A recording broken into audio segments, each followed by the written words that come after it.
Os fiagros surgiram ali como uma grande novidade para o mercado brasileiro. Ele prometia unir o agronegócio, uma renda mensal e uma isenção de impostos. Mas será que esses fundos já são maduros o suficiente? Bom, nesse vídeo eu vou te mostrar por que eu não tenho fiagros na minha carteira, porque eu não invisto nesse tipo de ativo e quais são os pontos de atenção que você precisa ter antes de começar a investir nessa classe de ativos, se assim você quiser.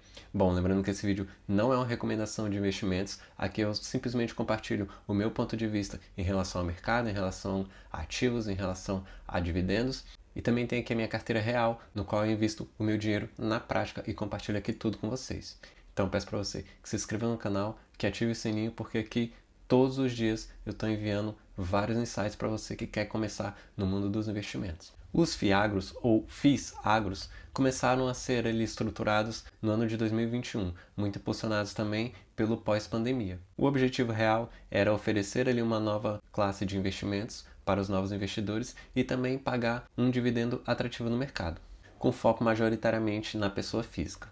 A proposta era boa, na prática era levantar recursos para o agro e, em troca disso, pagar um dividendo relativamente mais alto e isento de imposto de renda. O grande problema é que, diferente dos FIIs de tijolos e os FIIs de papel já consolidados, os FIAGROS ainda não tinham sido validados nem pelo tempo, nem pelas ações geopolíticas que movem ali o mercado. Desde o início, os FIAGROS foram estruturados ali, em sua grande maioria, por meio de CRAs, ou seja, Certificado de Recebimentos Agrícolas, basicamente crédito, muito semelhante aos fundos de papel que em sua maioria também são baseados ali em CRIs, ou seja, Certificado de Recebimentos Imobiliários. Porém, diferente do agro, os FIIs de papel já têm ali uma certa consolidação do mercado, lembrando que dividendo passado nunca foi garantia de dividendo futuro, porém ele já tem uma certa previsibilidade ali quando você começa a olhar ativamente a estrutura de cada FII, o que muitas vezes não é claro quando estamos falando de FIAGRO.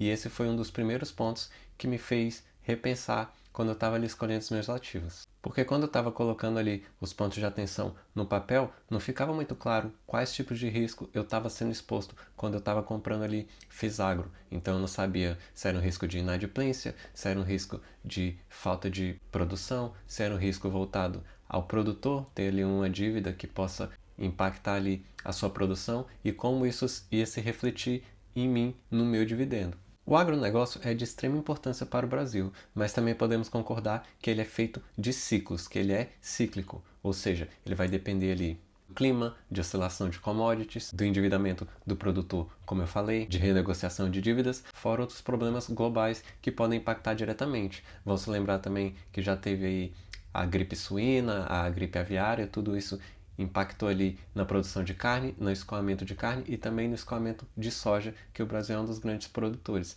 Então, eram muitos problemas macro que poderiam impactar e impactam diretamente o micro. E isso me deixou muito receoso de comprar ali cotas de FIIs agros. Além de as garantias não serem tão claras e precisas, também me incomodava muito a forma que elas eram ofertadas.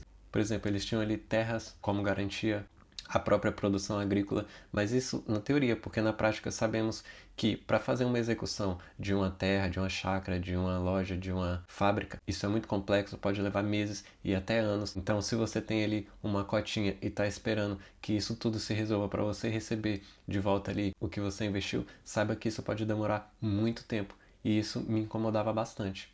E eu me lembro que ainda assim, buscando a diversificação, eu comprei algumas cotas ali do Rura 11, comprei algumas cotas do TCRA, justamente atraído pelo alto dividendo, que era relativamente mais alto do que todos os outros fundos. Então eu fui ali, logo quando eu estava iniciando, comprei algumas cotinhas para ter essa diversificação, mas depois que eu estudei um pouco, que eu vi o real fundamento de cada FII e finalmente percebi que quanto maior o dividendo pago por um FII, por uma ação, significa que ele está muito mais atrelado a risco. Imagina o seguinte, você só emprestaria o seu dinheiro se você tivesse uma alta garantia de retorno, e com os fundos imobiliários e ações é exatamente a mesma coisa. E quais são os FIIs que eu tenho aqui na carteira atualmente?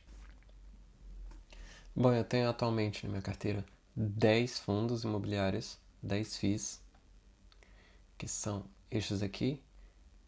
Tem o GARI, tem o GGRC, tem o VISC, tem o TRXF, tem o MXFR11, foi o primeiro fundo, tem o HGRU, tem o KNCR, o XPML, BTCI e o HGLG.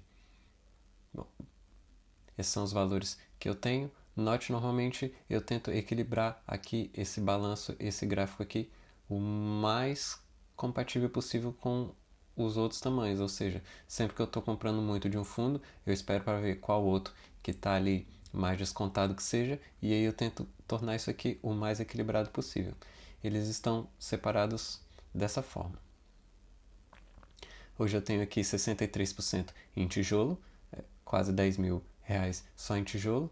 Tenho aqui 27% em papel e tenho 9,1% em mistos. Isso fazia parte da minha estratégia desde o começo. Eu planejava ter mais tijolo porque eu acho que é um pouco mais seguro, mesmo se tratando de renda variável, ter um pouco mais de concentração em tijolos.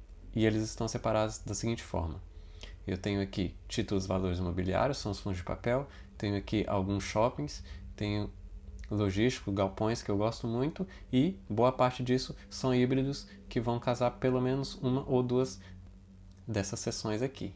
Portanto, separando os meus fundos dessa forma, eu vi que não faria sentido eu ter Fiagro, que era uma outra classe de ativos ali dentro dos meus FIIs, que ia ficar muito difícil de controlar e de avaliar mensalmente, que é o que eu faço. Então, quando eu percebi isso, eu vendi o Rura 11 que eu tinha, que é um Fiagro controlado pela Itaú. Então eu vi que era Itaú, eu achei que seria um pouco mais seguro de colocar dinheiro ali. Depois, avaliando melhor, eu resolvi vender. Eu também tinha o DCRA, que também era um outro Fiagro que pagava um dividendo bem mais alto do que eu estava acostumado de receber ali nos meus FIIs de papel. Comenta aqui embaixo se você tem algum Fiagro, se você investe em algum, fala a sua opinião aqui, porque também é importante ouvir outros pontos, porque de repente vai abrir ali um insight na cabeça de quem está também procurando formas de investir o dinheiro. Isso munido a outros pontos de atenção, como uma alta volatilidade, como ter poucos negócios diários em relação à matéria-prima produzida pelo Fiagro, me deixou muito receoso e foi por esse motivo que eu decidi que eu não teria Fiagros na minha carteira, pelo menos até o dia de hoje.